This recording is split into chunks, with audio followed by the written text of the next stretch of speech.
Alors, nous allons reprendre. La pause n'était pas prévue, c'était juste pour une question un peu de logistique et de reprise de force. Mais nous allons donc poursuivre avec une discussion, débat concernant notamment cette réforme et les expériences des organisations syndicales. Donc, 4 représentants d'organisations syndicales sont présents. On va commencer donc avec Alain Vrignot, qui représente la CGT, qui est responsable national du pôle éducation professionnelle au sein de cette organisation et qui est également enseignant PLP maths sciences dans l'Académie de Versailles. Nous poursuivrons après, vous m'arrêtez si je fais des erreurs. Nous poursuivrons après avec Sigrid Gérardin, qui est à ma gauche, qui elle est co-secrétaire générale du SNUEP FSU et par ailleurs enseignante PLP Vente à Chartres. Ensuite, la parole sera donnée à Anne-Marie Le Galopito, qui est elle secrétaire nationale de l'enseignement professionnel et technologique au sein du SNALC FGAF, et qui est également PLP Vente à Villeurbanne. Et enfin, nous terminerons avec Jean-Pierre Ardon, qui, lui, a été secrétaire national du SNETA Force ouvrière, et par ailleurs a été PLP Maths Sciences, qui est désormais à la retraite. C'est pour cela que j'utilisais l'imparfait. Donc, je donne la parole à Alain Vrignot pour une dizaine de minutes. Et à l'issue de la prise de parole de chacun, nous aurons un débat. Il y aura a priori des expériences différentes qui seront relatées et des prises de position différentes. Donc cela pourra donner lieu à des échanges. Nous sommes un peu pris par le temps pour le repas, donc c'est pour cela que je veillerai attentivement au respect du timing.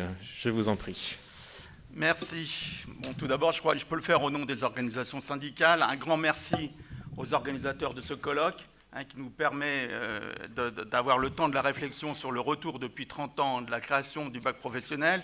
Et dans le cadre de cette réflexion, d'avoir invité les organisations syndicales à donner leur position par rapport à la réforme de 2009. Je pense que c'était important, d'autant plus que le ministère vient d'ouvrir le bilan de cette réforme depuis quelques semaines. La CGT a été favorable dès 1985 à la création du baccalauréat professionnel. Depuis toujours, l'objectif d'augmenter le niveau de qualification professionnelle des ouvriers et employés a été celui de notre confédération. Notre exigence s'accompagnait d'une autre exigence, celle d'une vraie reconnaissance des personnels de la voie professionnelle. Notre statut devait être à égalité avec le statut des personnels des voies générales et technologiques, aussi bien en termes d'obligations, 18 heures de service, qu'en termes de rémunération. Notre revendication était alors, depuis déjà de nombreuses années, PLP, personnel de lycée à part entière. À partir de 1985 et l'arrivée du bac pro, c'est ce processus qui s'est enclenché. La mise en place du baccalauréat professionnel a donc été une période de réelle valorisation de la voie professionnelle, de ses élèves comme de ses personnels. Une quinzaine d'années après, au début des années 2000, le ministère de l'Éducation a lancé une expérimentation dans un petit nombre d'académies, permettant à certains élèves de bac pro de présenter le baccalauréat après un cursus de 3 ans, au lieu du classique parcours en 4 ans, 2+2. Cela ne concernait qu'une minorité d'élèves. La CGT ne s'est pas opposée à cette expérimentation. Des enseignants de la CGT s'y sont d'ailleurs engagés. L'analyse de la CGT était qu'en partie, une partie de ces élèves étaient en effet capables de réussir en 3 ans et que pour eux, la poursuite d'études en BTS leur serait facilitée. Mais cette expérimentation ne concernait pas la totalité des futurs bacheliers pro d'une académie. Il y avait, de fait, forcément, une sélection parmi les élèves sortant de 3e de collège. Les premiers éléments de bilan ont mis en évidence ce fait-là. Que 20 ou 30% d'une cohorte puisse réussir, c'était effectivement possible. Mais en rien, l'expérimentation ne permettait de dire que la totalité des futurs bacheliers pouvaient en faire de même. Impossible de réussir en 3 ans au lieu des 4 ans habituels, pour une majorité d'entre eux. C'est pourquoi la CGT a refusé, avec d'autres organisations syndicales comme la FSU, le SNALC, Force ouvrière, Solidaire, de signer le protocole présenté par Darcos en 2007 et qui annonçait la réforme de 2009. Ce protocole, qui généralisait à partir de 2009 pour tous les élèves le parcours en 3 ans, était présenté comme un alignement sur le parcours des 2 autres voies menant au bac, et donc comme un processus revalorisant la voie professionnelle. Il y a eu dès le départ tromperie. La réalité est que cette réforme était mise en place par le gouvernement pour réaliser des économies budgétaires en raccourcissant la durée de formation d'1 année pour des milliers et des milliers d'élèves. Il fallait certes augmenter le nombre de bacheliers, mais accroître l'accès des élèves de BEP aux classes de bac pro sans toucher au cursus 2+2, c'était alors augmenter beaucoup le nombre d'emplois de PLP. Impossible en 2008, sous la présidence Sarkozy, dont le leitmotiv était le non-remplacement d'un fonctionnaire sur 2 lors du départ en retraite. Pour la première fois, une modification d'ampleur allait à contre-courant du processus historique d'allongement de la scolarité des élèves s'engageant dans la voie professionnelle. En effet, dans les années 70-80, le CAP, alors obtenu en 3 ans après la 5e, correspondait donc à 5 années d'études secondaires. Le BEP, lui, 2 ans après la 3e, s'obtenait, lui, après 6 ans de scolarité. Et enfin, le bac pro sanctionnait 8 années d'études secondaires. En 2009, pour les bacheliers professionnels, ce processus s'est inversé. Aujourd'hui, en 2015, le constat est bien celui d'une augmentation sensible du nombre de bacheliers pro depuis 2009. C'était mécaniquement prévisible, d'après les flux concernés. Encore fallait-il que les taux de réussite à l'examen puissent être suffisants. Il fallait donc modifier le niveau réel d'exigence au moment de la certification. C'est ce que le ministère a décidé en même temps en 2009, en généralisant également le contrôle en cours de formation. Nous devons nous interroger. Le baccalauréat professionnel de 2015 est-il au même niveau d'exigence professionnelle que celui de 1985 ou de 1995? Et derrière ce questionnement, aucune vision passéiste. Pour les PLP qui peuvent en témoigner, mais aussi pour les employeurs qui peuvent les recruter, comment affirmer par exemple que le bac pro gestion-administration, dont on parle beaucoup au ministère, en 2015, est d'un niveau équivalent à celui du bac pro compta ou secrétariat délivré 20 ans plus tôt? Il y a des évolutions technologiques qui font que les savoirs, les compétences ne sont pas identiques, mais cela n'empêche pas de dire clairement que la suppression d'une année entière de formation s'est accompagnée d'une amputation des contenus de formation et d'une baisse de niveau impossible à masquer. Les taux de réussite sont assez bons, voire meilleurs au baccalauréat bac pro par rapport à ceux d'une vingtaine d'années, et avec un nombre de candidats supérieur. N'est-ce pas là la preuve que notre critique de la réforme Darcos de 2007-2009 est injustifiée? Non. Pour la CGT, son opposition à cette réforme, opposition qui demeure intacte, est au contraire tout à fait confortée par la réalité du terrain. Je n'ai développé qu'un aspect de la réforme de 2009, celui du parcours en 3 ans, mais il y a d'autres aspects que nous avons dénoncés dès 2009 dans cette réforme. Ils permettent de comprendre pourquoi l'affichage des résultats au bac pro sont en rien contradictoires avec notre analyse. En même temps qu'il généralisait le contrôle en cours de formation, il créait une épreuve de rattrapage qui n'existait pas précédemment, dont les conditions de mise en œuvre permettent d'améliorer sensiblement le nombre de reçus. L'existence d'une telle épreuve peut légitimement se discuter, mais les conditions dans lesquelles elle se déroule encore aujourd'hui ne sont, malgré quelques ajustements, toujours pas satisfaisantes. Avec les CCF, dont on a parlé à plusieurs reprises dans ce colloque, les enseignants sont à la fois formateurs, mais aussi évaluateurs, certificateurs de leurs propres élèves. Si les ambitions des programmes du bac pro de 2009 sont à peu près au même niveau que celles du précédent baccalauréat, la réalité de ce qu'il est possible d'atteindre aujourd'hui parmi les objectifs annoncés était et reste tout autre. Mais à cela, aucune conséquence immédiate sur le taux de réussite à l'examen. Car un enseignant n'interrogera pas lors d'un CCF, qu'il a lui-même construit, ses élèves sur une partie du programme qu'il n'a pas pu traiter par manque de temps. Lorsque l'on connaît les pressions que peuvent subir les enseignants pour garder à leur établissement un taux global de réussite acceptable, souvent lié à la pérennité des formations, il n'est pas surprenant d'observer des statistiques telles qu'on le fait actuellement. Le nombre de bacheliers de 2015 ne permet donc pas d'affirmer que la réforme de 2009 est une réussite, loin de là.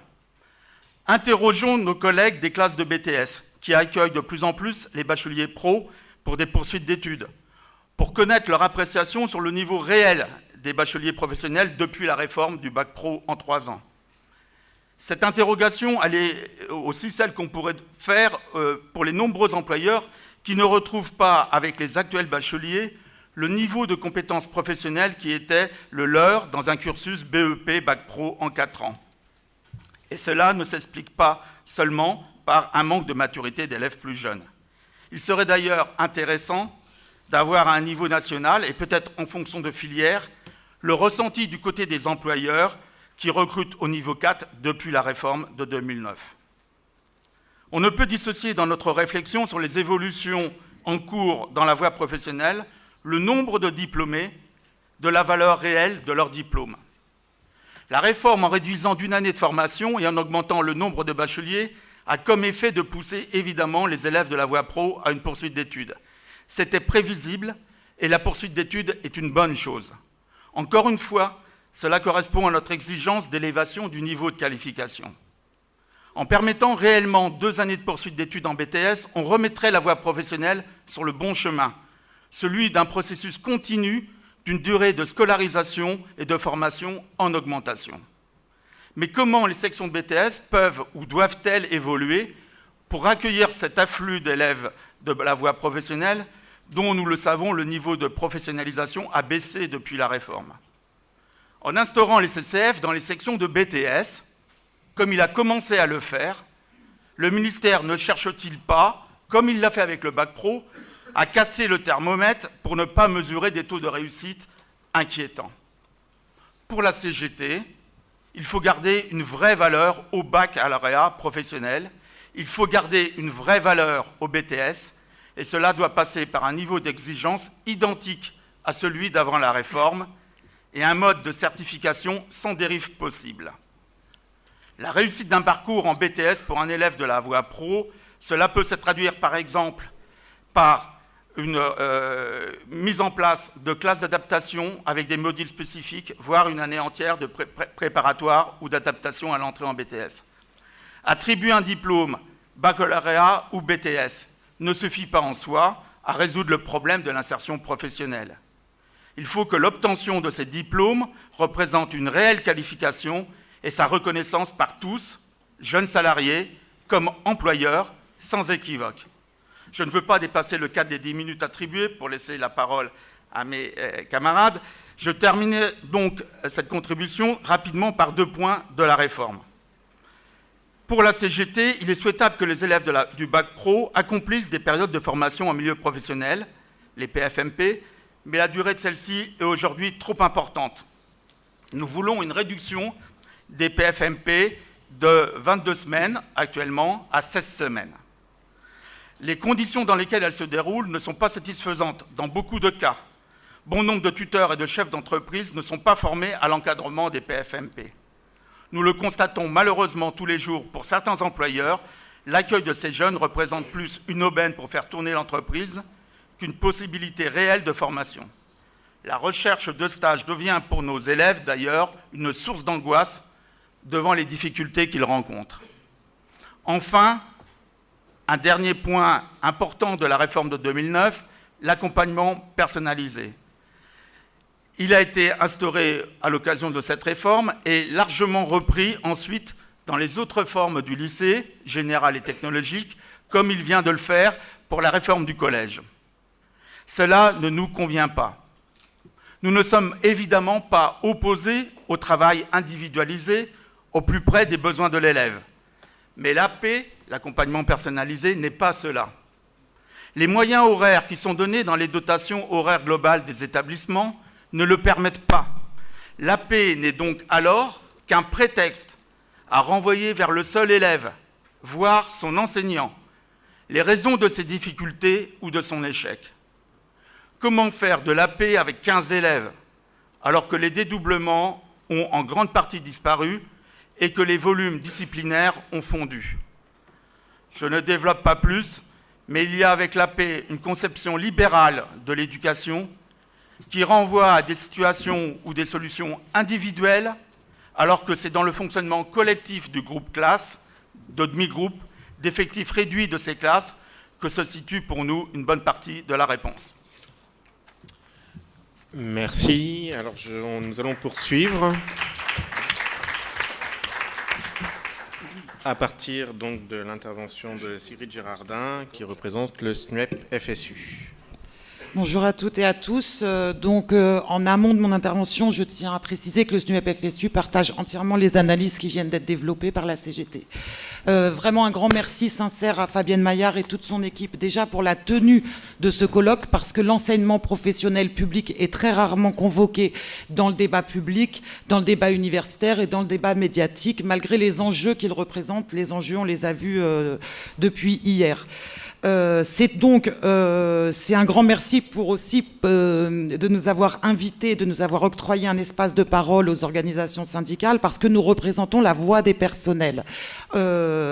Et en ce sens, on peut apporter ce regard un peu différent du regard de la recherche au débat. Alors, avant de répondre vraiment à la commande qui a été faite, qui est le bac pro 30 ans et après, il convient de rappeler juste quelques chiffres et de proposer au débat le bilan qu'en fait le SNUEP FSU. Quelques chiffres, on a oublié juste de préciser, je pense depuis le début, qu'en 2001, l'expérimentation qui a été faite a été demandée par l'IEMM, dans le but d'obtenir une main-d'œuvre plus rapidement disponible. Le cadre était déjà quand même posé. Un autre chiffre, c'est 2012, première session du cursus bac pro en 3 ans, premier résultat chiffré. On voit des résultats au bac en baisse de 10 points, malgré le tout CCF. Et malgré aussi, je crois qu'il ne faudra jamais oublier, quand on analyse les résultats du bac, on en a très peu parlé, l'épreuve de contrôle qui a été instaurée justement en 2009, qui a quand même augmenté artificiellement les résultats au bac.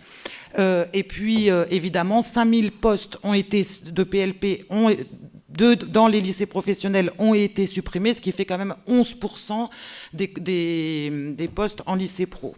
Alors nous, dès le départ, comme la CGT, on s'est opposé, alors non pas à l'expérimentation, mais à la mise en œuvre du bac pro 3 ans.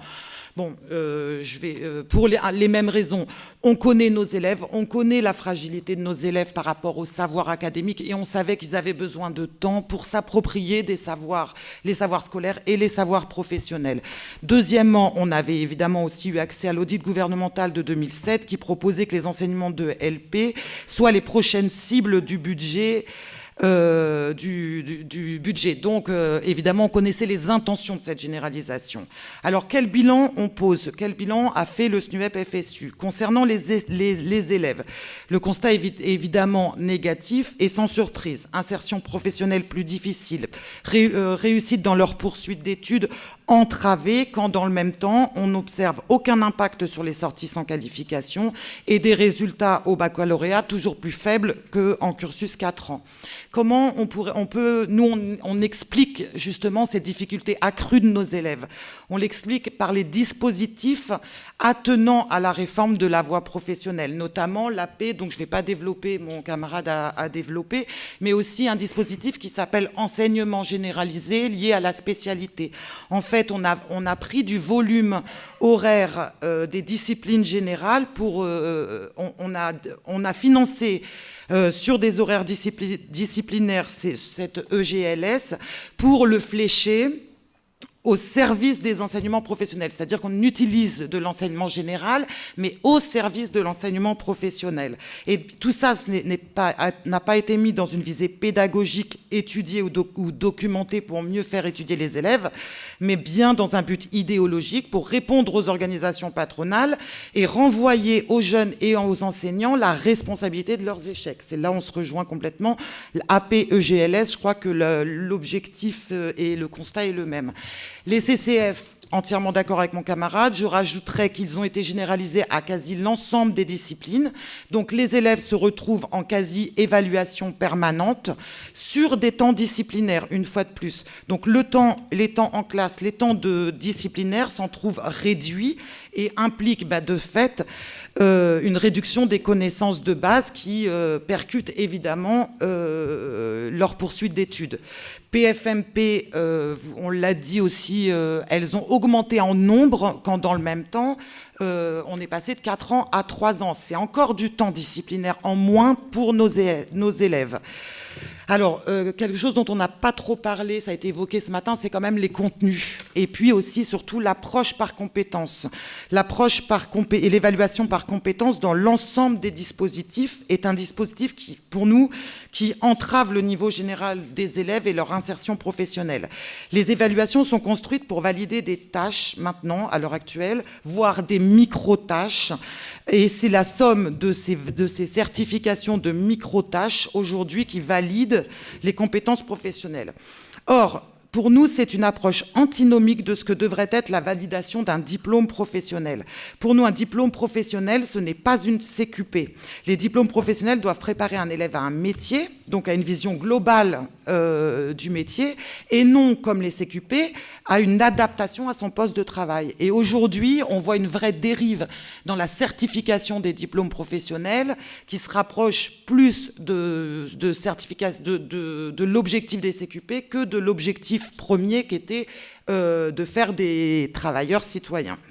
Concernant les personnels, vous vous doutez, on peut se dire, les mêmes causes vont avoir les mêmes effets. Effectivement, réduction du temps d'enseignement et évaluation permanente. Ça, ce sont des injonctions contradictoires. Tous ceux qui ont travaillé sur la santé au travail savent très bien qu'à partir du moment où on a des injonctions contradictoires, ça crée de l'épuisement professionnel. Et c'est ce que vivent en ce moment les enseignants. On observe une souffrance énorme au travail. Les dernières études montrent quand on arrive à visibiliser les PLP, parce que souvent c'est invisibilisé par rapport à tous les enseignants, etc., alors qu'il y a une vraie spécificité sur la mise en œuvre de nos activités, du travail des PLP, donc des chiffres assez alarmants sur les burn-out, épuisements professionnels dans les lycées pro, justement.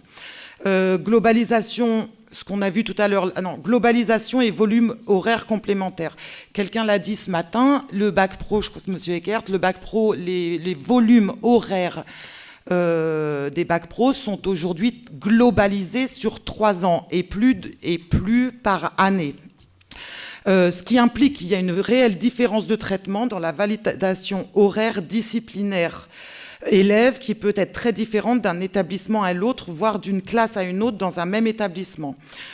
On a des heures de dédoublement aussi dans les dispositifs qui sont aujourd'hui donnés à l'établissement et plus à une section ou une filière professionnelle, c'est-à-dire plus à une classe. Donc on observe aussi une mise en concurrence des équipes pédagogiques disciplinaires au sein même des établissements.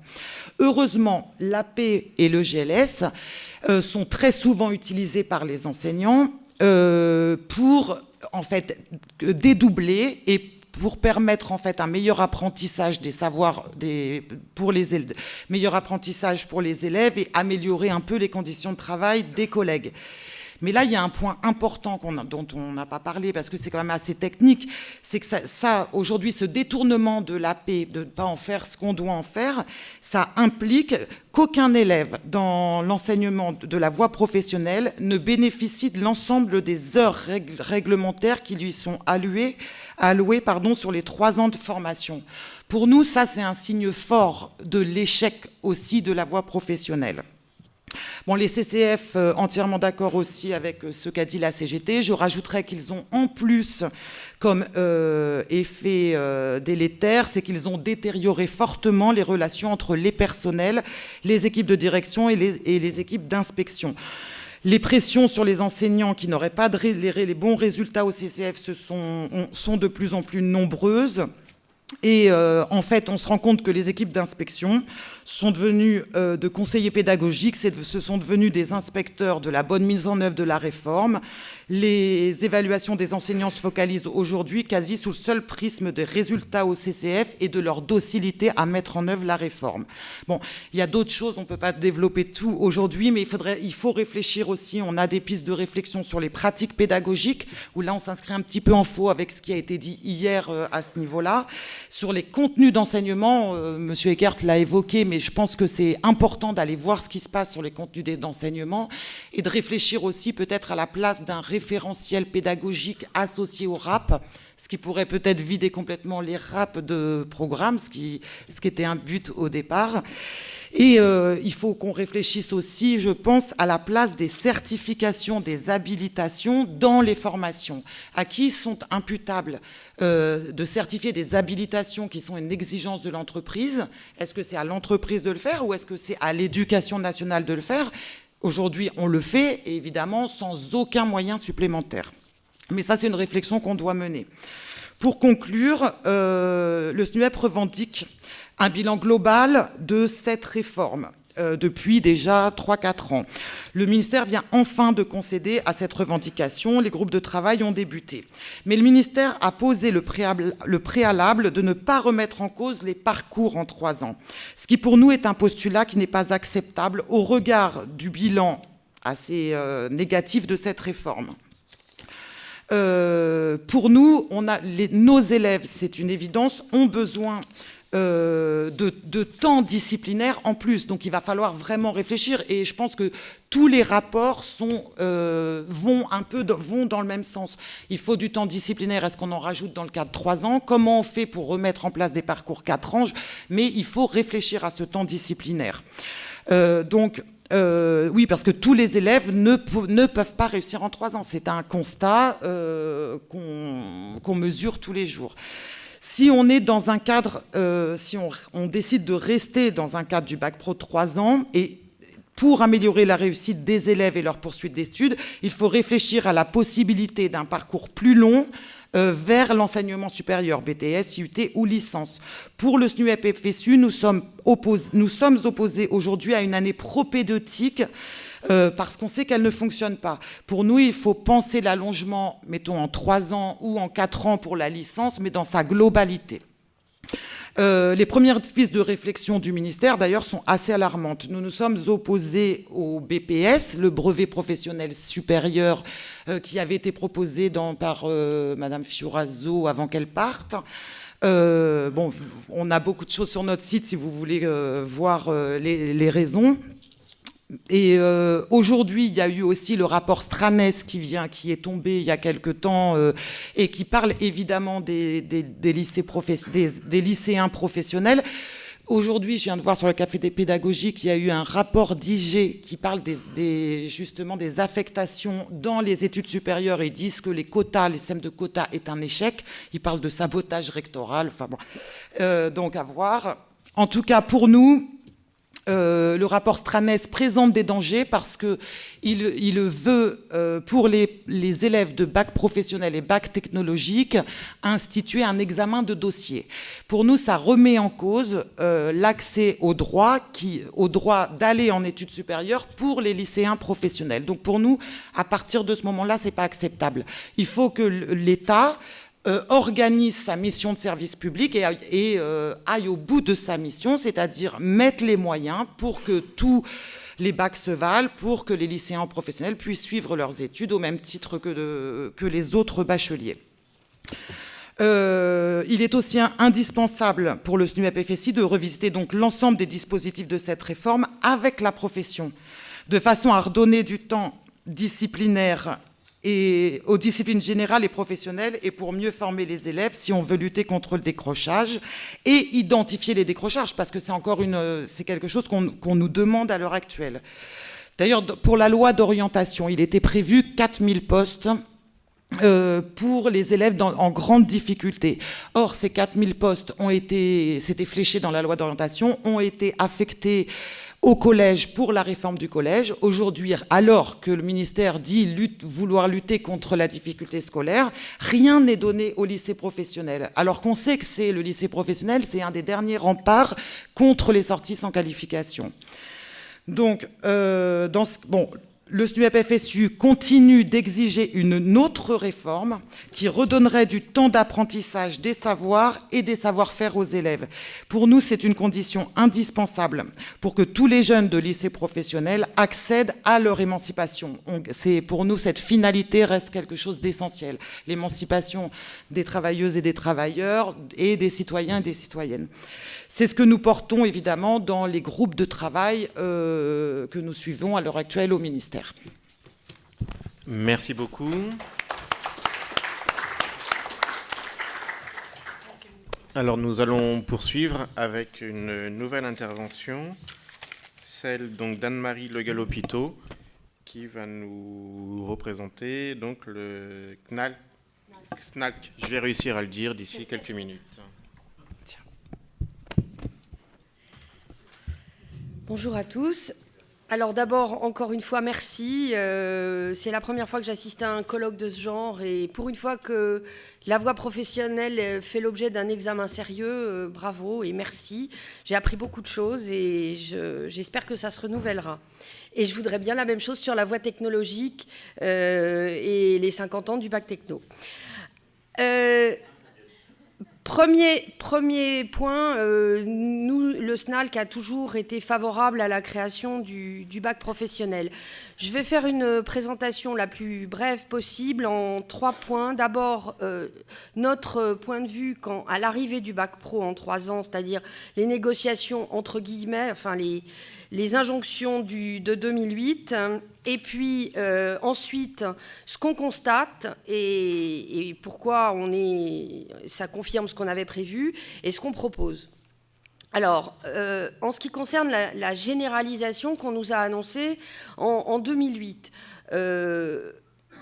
il y avait déjà des rapports d'inspection générale qui prouvaient que le bac pro en 3 ans ne fonctionnait que sur des élèves dont on savait qu'ils étaient capables de le faire. Donc la généralisation, malgré les effets d'annonce sur la mise à égalité de la voie professionnelle avec les autres voies, c'était vraiment du bluff pour vendre une réforme qui n'avait pour but que de tuer du prof. Donc ça, c'était le premier sujet.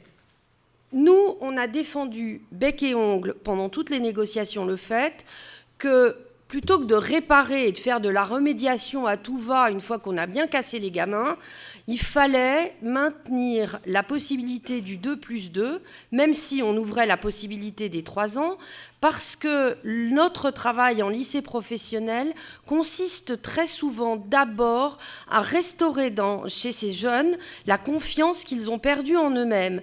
Et l'obtention du BEP ou du CAP, c'est la première étape de la restauration de cette confiance. Donc pour nous, c'était essentiel.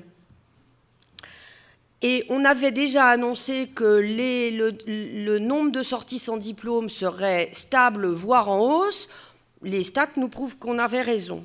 Deuxième point, pour nous, l'avantage concurrentiel des bacheliers professionnels sur le marché du travail par rapport à d'autres formations, c'est précisément leur expérience professionnelle. Donc sabrer dans les périodes en entreprise ne nous convenait pas. Mais troisième point très important, pour que des jeunes puissent valablement faire l'objet d'une formation continue de leur choix. Et pour qu'ils puissent, et on le sait tous, on a tous autour de nous des gens qui ont changé de métier. Moi, j'en suis l'illustration parfaite. Je viens du monde de l'entreprise avant d'avoir été prof. On doit tous désormais changer de métier. Pour pouvoir changer de métier, il faut avoir une formation générale solide. Et ce n'est pas en faisant des CQP vaguement améliorés qu'on va avoir une formation générale solide pour pouvoir se former tout au long de la vie. Deuxième aspect de notre opposition à la généralisation, c'était la généralisation du contrôle en cours de formation. Pour nous, ça représente d'abord une injustice majeure vis-à-vis des élèves. Parce qu'il y a perte de l'anonymat du candidat à l'examen. Et donc cette perte de l'anonymat du candidat à l'examen, c'est la perte de l'équité et du principe même d'attribution des diplômes de l'école de la République. Donc, pour cette raison fondamentale liée à la liberté et à l'égalité de tous, le CCF est anti-républicain. C'est donc un premier problème. Deuxième aspect, perte du caractère national du diplôme. Parce que, comme l'a expliqué Alain, quand on construit un CCF, on le fait en fonction de ce qu'on a effectivement pu traiter. Manifestement, on ne fait pas la même chose partout, donc on fait du diplôme à la petite semaine local. Et puis, le point de vue par rapport aux professeurs, les injonctions contradictoires et les pressions majeures que subissent les enseignants sont désastreuses, et on en reparlera ensuite. Donc, le CCF, pour nous, c'est effectivement un problème essentiel qui va avec cette réforme, donc cette soi-disant rénovation de la voie professionnelle. Qu'est-ce qu'on constate ? D'abord, quelque chose dont on n'a pas encore parlé ici, c'est qu'avec la mise en place du bac pro 3 ans, il y a un effet d'éviction des classes de CAP pour des élèves dits ordinaires qui ne sont pas capables de faire un bac pro en 3 ans, mais qui pourraient valablement prétendre à un CAP. D'où vient l'éviction ? On met massivement dans les lycées, dans les CAP, les élèves issus des SECPA et autres systèmes liés au handicap et à la difficulté. Moralité, c'est très bien qu'on attribue et qu'on permette à ces élèves-là d'obtenir le CAP. C'est parfaitement injuste qu'on interdise à d'autres élèves qui ne sortent pas de ces structures-là d'obtenir un diplôme. Parce que les élèves qui auraient obtenu un CAP mais qui sont mis en bac pro 3 ans calent en cours de route et ils font partie de ces fameux décrocheurs.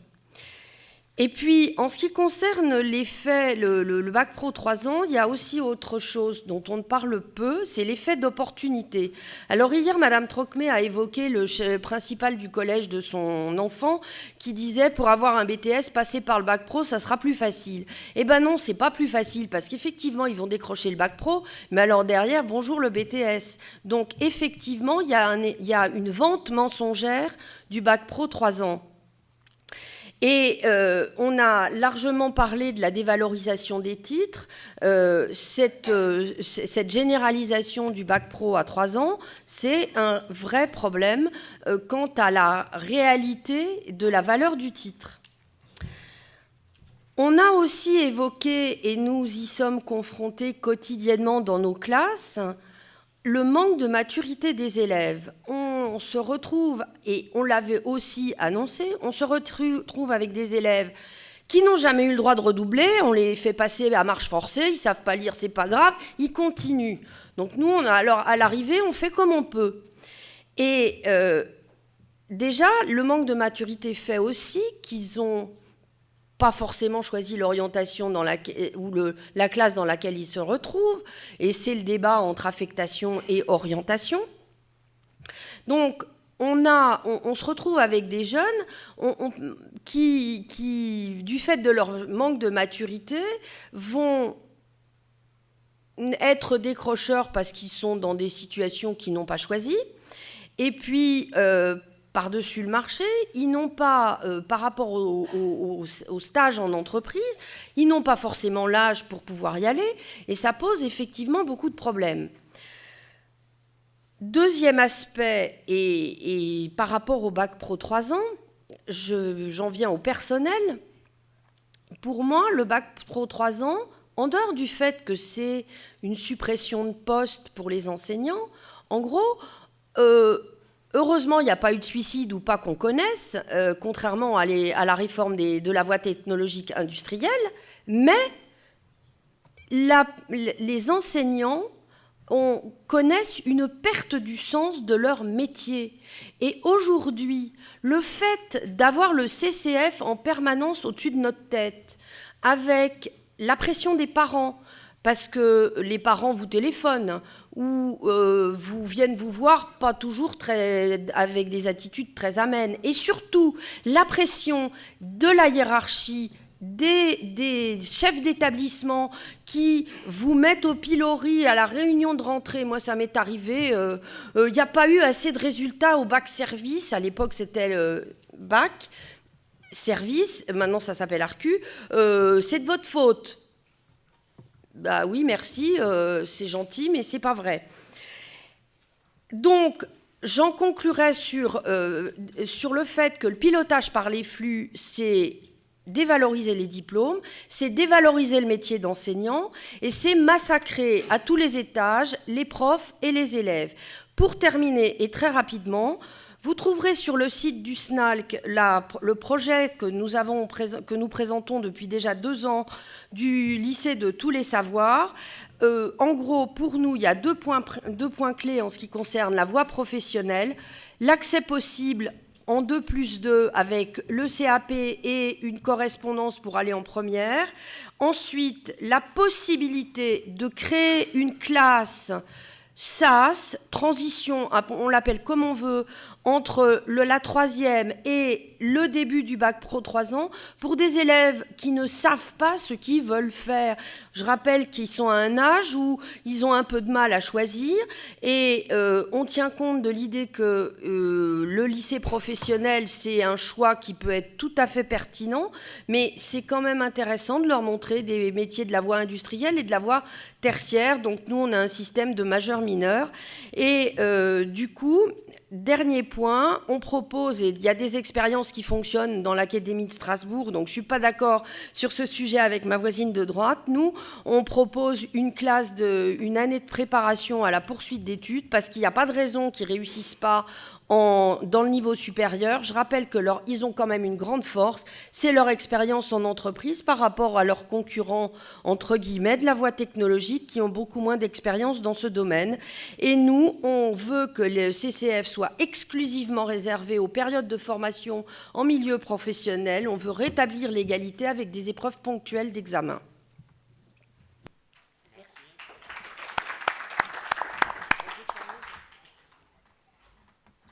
Alors, pour terminer au moins la prise de parole, je vais la donner au dernier intervenant, donc Jean-Pierre Ardon, pour le SNETA Force Ouvrière. Oui, bonjour à tous. Merci à l'organisation pour les sourires en arrivant, j'espère en repartant aussi. Donc moi je suis membre du SNETA Force Ouvrière, c'est le syndicat des lycées, de la voie professionnelle et des lycées professionnels du ministère, dans le ministère de l'Éducation nationale. Je ne voudrais pas commencer, alors ça n'a pas été dit, mais je pense que tout le monde l'a en tête, que mon organisation, que ce soit le syndicat, ma fédération ou la Confédération Force Ouvrière, n'est pas complètement satisfait de ce qui se passe aujourd'hui, à la fois dans le monde du travail, avec les différents pactes, les lois qui sortent, et dans l'éducation nationale, que ce soit sur le collège ou sur la voie professionnelle. Je sais bien que ce n'est pas le sujet du jour, donc je m'en tiendrai là, je voulais le dire. Et j'exclus pas mes voisins d'ailleurs d'avoir des positions qui sont souvent proches des nôtres. Je parle en dernier. Alors, ça doit être l'organisateur qui a voulu que je parle en dernier, puisqu'on fait parler en dernier la première organisation du secteur. Ceci dit, je vais pas tirer la couverture à moi, parce que vous avez déjà compris que 2 de mes voisins ont des positions assez proches, moi et mes collègues de la CGT et de la FSU, et si on les ajoute, ils sont plus nombreux que nous. Alors bon, après c'est des arguments qui vont nous départager, ou qui vont vous donner, ensuite vous aurez liberté de choisir parmi les arguments qui vous sont proposés. Mais enfin, ça a sa petite importance dans ce que je vais vous dire. Quand j'ai appris assez tard, quand j'ai appris l'existence de ce colloque et de venir, je me suis dit, je vais leur raconter ma vie. Ou alors, je vais leur faire, pas un cours, ça ne serait pas ça, mais un exposé d'histoire du syndicalisme. Parce que répondre à la question rénovation de la voie professionnelle, et après c'est difficile, mais être dans le sujet, finalement, Ma vie personnelle, c'est pratiquement ça. Et l'histoire du syndicalisme, alors là, ça colle aux différentes réformes, aux différentes évolutions que je vais vous en parler, parce qu'on ne peut pas comprendre, on ne peut pas répondre à la question après si on ne sait pas comment on en est arrivé là. Enfin, en tout cas, la vision que j'en ai. Alors, je suis toujours jeune, mais quand j'étais un peu plus jeune encore, quand j'étais au lycée, dans le lycée, moi j'avais des copains qui à l'époque étaient au lycée et d'autres qui étaient au centre d'apprentissage. Ça, c'était dans début des années 60. Je passe très vite. Ensuite, je me suis retrouvé, après avoir fait des études à l'université, j'ai passé une maîtrise de physique à l'époque.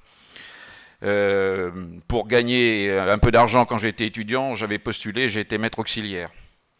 Maître auxiliaire, on m'a nommé à l'époque dans un collège d'enseignement technique. C'était au début des années 70.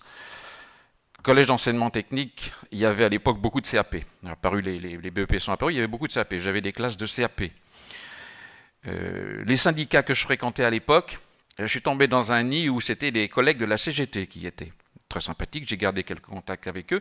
C'était une tradition parce que c'était à l'époque les lycées professionnels. Les collègues qui étaient là étaient souvent issus de milieux ouvriers. Par exemple, à Poitiers, c'était la manufacture d'armes de Châtellerault qui avait fermé et beaucoup de collègues de partis professionnels avaient été recyclés ou ont passé des concours pour être enseignants en collège d'enseignement technique. Alors après, moi j'ai passé le concours. Quand j'ai passé le concours, j'étais professeur de CET. Et rapidement, les concours ont évolué. Ils sont devenus, au début des fin 70, début 80, sauf erreur, vous me contredirez si je dis une bêtise, mais c'est devenu des lycées d'enseignement professionnel. EP comme BEP. Donc le CAP, l'élévation du niveau, c'était aussi des niveaux 5, mais c'était un peu plus haut. C'était considéré comme une évolution par rapport pour les élèves et pour le statut des enseignants aussi. J'en parle pas, mais elle a évolué. Et puis est arrivé dans les années 80 le bac professionnel, c'était un nouveau diplôme, donc un niveau au-dessus, niveau 4, et est apparu aussi un nouveau statut pour les enseignants, qui était à l'époque le statut de professeur lycée professionnel, on l'a appelé plus tard le PLP1.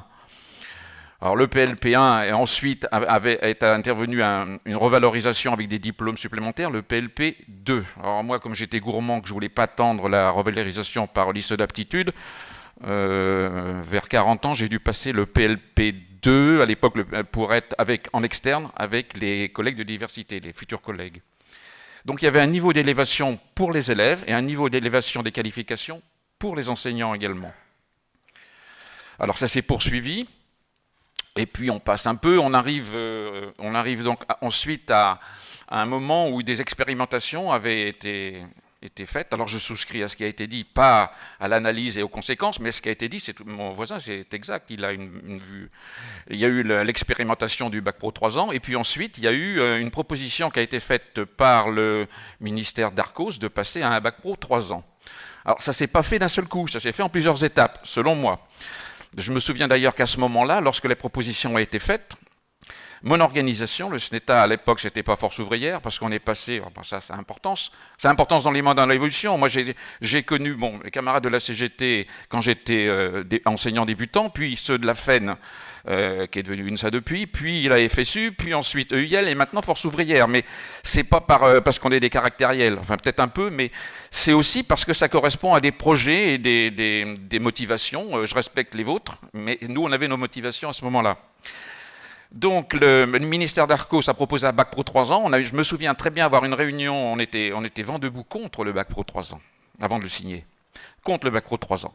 Parce que ça nous était présenté d'abord comme effectivement une gymnastique, une règle de 3 des 4 tiers, ou des 3 quarts, enfin de 4 ans à 3 ans, sans compensation, plus une conséquence qui était annoncée, mais dans les discours, qui a transpiré un peu, mais qui était en fait de transformer petit à petit le bac professionnel en un bac général avec option professionnelle, c'est-à-dire en fait retirer la formation professionnelle pour la mettre plutôt dans un lycée. Ce n'était pas notre point de vue, on était pour un lycée professionnel spécifique. Donc nous on était contre, et nos camarades de la CGT étaient contre la généralisation, comme Lionel, qui est un camarade de Poitiers, était là, il était à cette réunion. Et je me souviens d'ailleurs que quand on a dit, mais vous n'êtes pas logique le SNETA, parce que vous êtes contre et vous signez, alors que nous, on n'est pas contre, mais on ne signe pas. C'était ça le débat. En fait, ça a été très bien résumé, parce qu'il a dit là, c'était que la généralisation, c'est pas la même chose que la création. Alors pourquoi nous, on a évolué entre-temps ?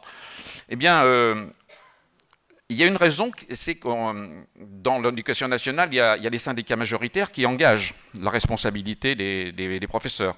Il y a des syndicats majoritaires dans d'autres secteurs qui ne sont pas force ouvrière, mais qui prennent des responsabilités. Et donc, en discussion avec le ministre Darcos, on s'est dit que la problématique, c'était qu'on ne voulait pas du 4 tiers et on ne voulait pas de l'option professionnelle dans un bac généralisé, ou un bac technologique à option professionnelle.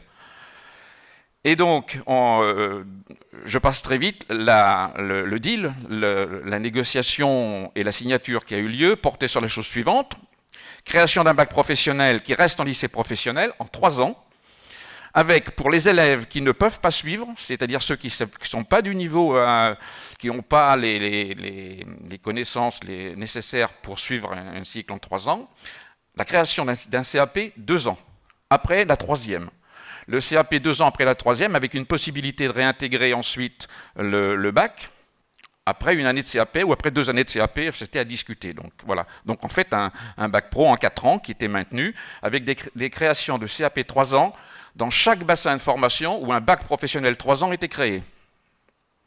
Donc ça permettait de maintenir, pour nous, ça permettait de maintenir un bac pro 2+3, ou 2+2 en passant par le CAP, plus la création actée par le ministre de BTS, alors pour la poursuite d'études après le bac pro, ce qui n'était pas envisagé. Hein. Au départ, le bac pro, c'était fin d'études, employabilité immédiate.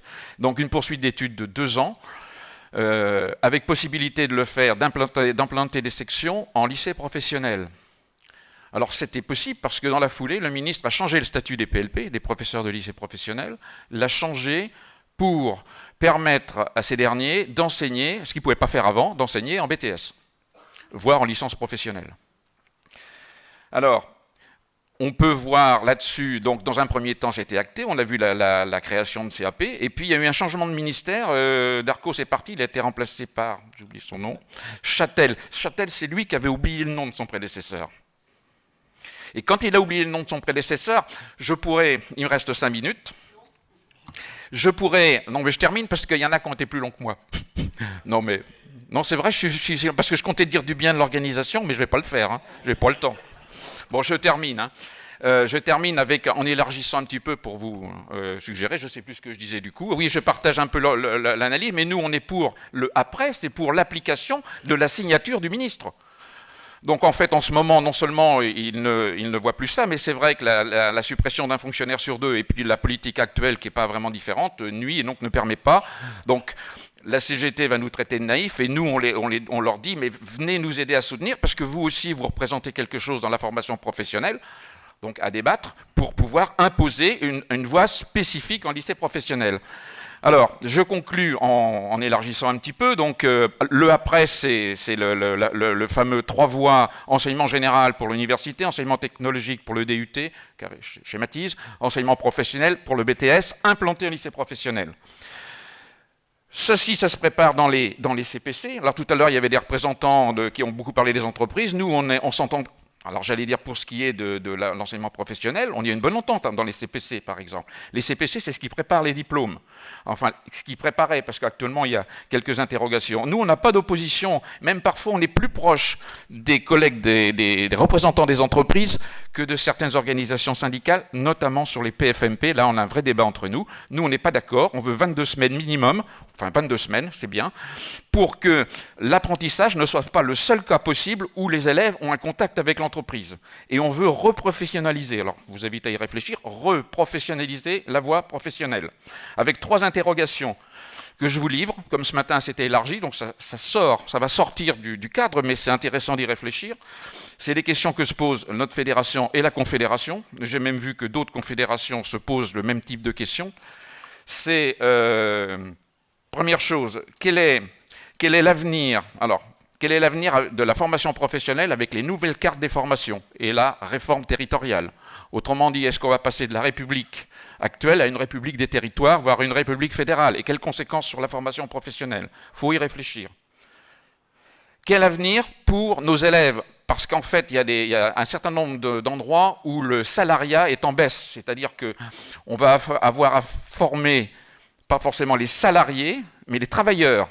de l'avenir, c'est-à-dire que le salariat, l'entreprise individuelle va se développer. Et donc, est-ce que ça sera des chefs d'entreprise ou des salariés tout seuls? Parce que quand le salarié est tout seul, il n'y a plus besoin de code du travail, il n'y a plus besoin d'un certain nombre de choses. Donc nous, il faut qu'on se prépare syndicalement, et vous aussi à votre niveau, à cette évolution éventuelle, ne pas laisser faire ou s'opposer parfois. Et troisième chose, c'est ce qui a été dit, nous, ce qui nous soucie beaucoup, c'est l'inversion de la hiérarchie des normes, c'est-à-dire que le tout petit ferait la loi supérieure à l'entreprise, à la branche et au code du travail. Donc nous, on est vent debout contre ça. On ne sait pas encore comment on peut s'y opposer. Je sais qu'on n'est pas seul. Je parle en mon nom, bien sûr, mais je sais que d'autres, notamment une confédération qui est voisine de moi, à une réflexion là-dessus et que j'espère, et eux aussi espèrent qu'on trouvera une unité d'action, parce que ça a des conséquences considérables sur l'avenir professionnel de nos élèves. J'avais plein de choses à dire, mais que je n'ai pas dit pour ne pas prolonger trop. Merci. Merci. Alors, le temps a été respecté et quasi le même pour chacune des interventions, ce qui permet de favoriser l'équité, mais aussi le débat. Donc, nous allons avoir une dizaine de minutes de débat. Je laisse la personne qui distribue le micro de l'adresser. Donc, il y a plusieurs points qui peuvent apparaître, à la fois en termes de place des stages, du curricula, des divergences aussi entre les organisations. Donc, tous ces sujets peuvent faire le débat ici ou plus tard. J'ai laissé la porte ouverte.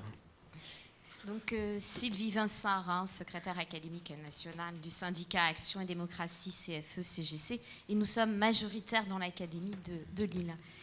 Alors, on peut dire que je rejoins les interventions de nos collègues de la FSU, de la CGT, un petit peu moins pour certaines interventions du collègue du SNALC, et pas du tout pour SNETA FO.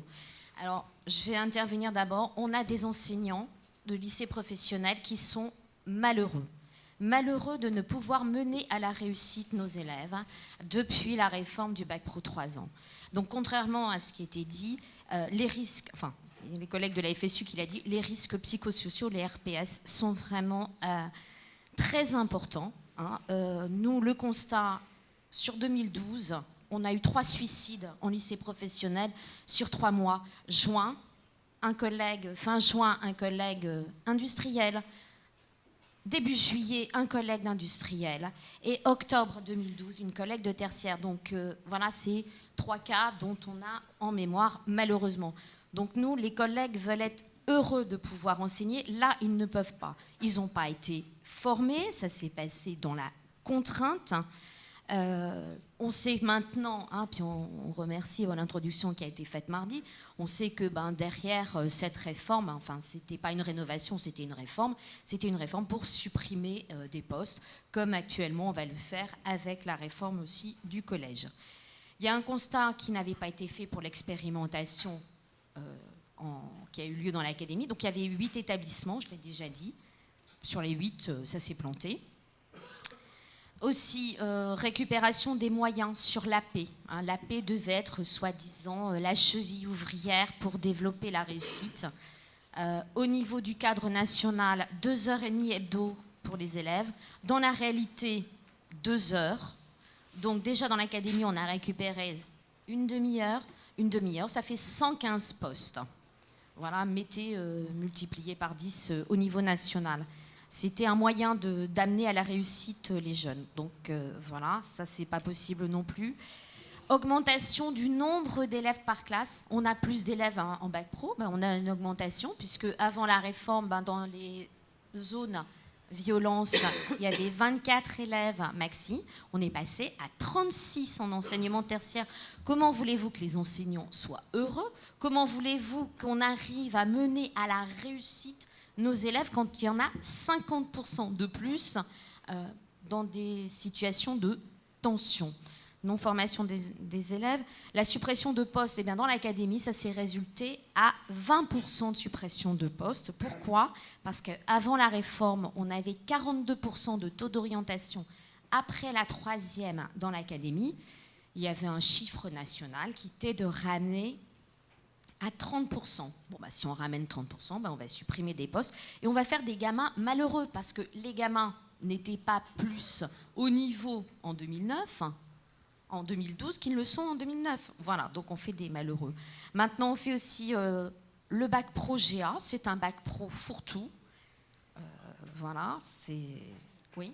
Et puis, dernière remarque, on a parlé des CAP. Les CAP, dans l'académie, il y avait des CAP pour les SECPA et des CAP post-troisième. Maintenant, il n'y a plus que des CAP que pour les SECPA. Et puis maintenant, les lycées polyvalents, les classes de seconde passerelle, on peut continuer. Donc, les enseignants sont malheureux de ne pouvoir amener les élèves à la réussite. N'oubliez pas, hein, ce n'est pas la fin de la rencontre, donc vous avez aussi la possibilité de poursuivre dans d'autres circonstances. Oui, je souhaitais apporter un complément d'information sur les modalités de délivrance de la certification qui a été soulevée en CCF tout au long de ce colloque. Je voulais apporter l'information complémentaire sur les CFA. Les CFA dans lesquels sont des conseils des conseils de perfectionnement pour pouvoir faire fonctionner. Et en tant que mandaté CGT, je voulais vous donner l'information, c'est que les CFA n'ont pas l'obligation de faire évaluer en CCF. Ils ont la possibilité de choisir soit en contrôle ponctuel ou en CCF, soit sur l'ensemble de la structure de formation, soit adapté à une formation ou deux dans certaines disciplines.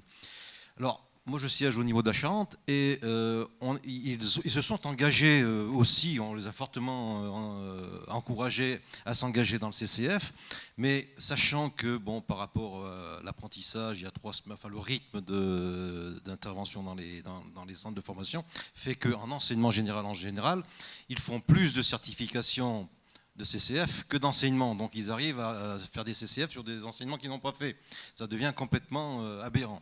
Donc comme ils ont aussi une charte qualité, ils sont obligés d'avoir une charte qualité avec les régions, à un moment donné, il y a un retour sur de feu dans la cheminée. Ils ont vu dans certaines spécialités, les jeunes qui sortaient étaient moins qualifiés que quand ils étaient en contrôle ponctuel. Donc, ils reviennent sur le contrôle ponctuel. Ça veut dire que nous, en éducation nationale, on a l'obligation d'être en CCF. Donc, on a un outil qui favorise le pourcentage plus ou moins déguisé de reçus avec un diplôme, avec un niveau de qualification pseudo-bac pro. Et tandis que les autres, alors, il n'y a pas équité au niveau des modalités de certification. Donc, c'est aussi ça qu'il faut prendre en compte, hein. D'autres questions, prise de parole? Oui, bonjour. Donc, je suis Thierry Patineau et moi je suis mandaté ici par l'UNSA Éducation, qui est la deuxième fédération au niveau du ministère de l'Éducation nationale. Donc, tout le monde montre ses biscottos, donc je montre les miens aussi. Non, simplement, je vais pas faire la liste des choses avec lesquelles je suis d'accord ou je ne suis pas d'accord dans ce que j'ai entendu ce matin. Ça serait beaucoup trop long et je risquerais de ne pas être rentré chez moi à l'heure ce soir. Bon. Simplement, il se trouve que le débat au syndicat des enseignants de l'UNSA, évidemment, s'est posé au moment où, comment il s'appelle celui-là, Darcos, a proposé la généralisation du bac pro 3 ans, là, ça a été rappelé tout à l'heure. Et j'étais au Conseil national qui a tranché, Conseil national du syndicat des enseignants, je représentais à l'époque l'Académie de Rouen dans ce Conseil national, donc je ne vais pas vous dévoiler la boîte noire des conseils nationaux, mais quand même, l'argument qui a fait que nous n'avons pas signé ce protocole d'accord proposé par DACO sur la génération du bac pour 3 ans, c'est avant tout le débat, enfin l'argument budgétaire. On était à l'époque où la majorité au pouvoir avait pour objectif de supprimer un fonctionnaire sur 2 partant à la retraite. Et évidemment, passer le cursus 4 ans au cursus 3 ans allait inévitablement faire des économies, et mécaniquement des économies, sur le nombre de postes de PLP. Et cet argument-là a fait que le Conseil national s'est prononcé contre la génération du bac pro 3 ans à l'époque. Bien. Alors après, 2-3 petites choses. quelque chose qui n'a pas été dit, il y a un gros défaut à cette réforme, c'est que les horaires sont globalisés sur 3 ans. Et ça, c'est un piège dans lequel sont tombés ceux qui avaient signé à l'époque ce protocole d'accord. Parce que les horaires globalisés sur 3 ans, ça veut dire qu'on n'a absolument pas la garantie qu'au bout des 3 ans, ou tout du moins c'est très très difficile de faire le compte élève par élève, aura, matière par matière, le nombre d'heures qui lui est dû. Alors ça, c'est des choses sur lesquelles on va essayer d'insister dans les discussions à venir sur le bilan de la réforme, etc. Bon, est-ce que vous pourriez, parce que j'ai le mauvais rôle, donc je l'assume jusqu'au bout. Bon. Simplement pour dire que... j'avais 2-3 trucs à dire, mais bon, je vais essayer de trier. Bon, il y a quand même quelque chose qu'on ne va pas pouvoir nier longtemps, c'est que finalement, cette réforme a quand même permis d'augmenter le nombre de bacheliers dans une génération. Ça, c'est quelque chose... Alors après, on peut discuter sur la valeur du bac, etc., etc., mais le nombre de bacheliers a augmenté, et les perspectives pour ces bacheliers pro d'aller en BTS a aussi augmenté. Et ça, c'est des faits objectifs sur lesquels on aura du mal à revenir de fait. Je vous remercie. Désolé. Merci. Alors, Stéphane, et puis... il y avait encore deux... Alors non. Stéphane. Moi, je ne rentre pas dans la discussion sur les positions de différentes organisations qui sont très intéressantes d'ailleurs, mais c'est juste sur le CCF. Je veux simplement vous inviter ou vous réinviter à lire l'étude qui est en ligne, réalisée par Josiane Padeux et Patrick Venot, qui font une comparaison des processus CCF et ponctuels, où justement ils montrent que l'activité des enseignants qui se retrouvent face à ces situations d'évaluation sont des situations complexes et vraiment pas univoques. C'est-à-dire que c'est pas parce qu'on est en CCF qu'on va mettre des meilleures notes, par exemple. Voilà, c'est beaucoup plus complexe que ça, et je pense que ce qu'ils ont montré de façon micro peut vraiment se généraliser. Je pense que dans ce domaine-là, c'est difficile d'être caricatural, quoi. Voilà.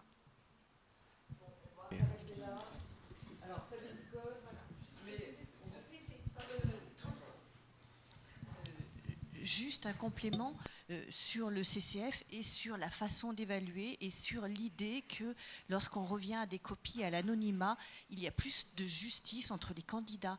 Je vous invite à aller lire les travaux de recherche de Pierre Merle, les résultats de l'IREDU, qui montrent que aussi lorsque les copies sont anonymées, il y a un grand écart de notes, voire de 10 points sur une même copie, que ce soit en lettres ou dans les disciplines scientifiques. Donc effectivement, l'idée que l'anonymat est plus juste, c'est, j'allais dire, c'est une fausse bonne idée.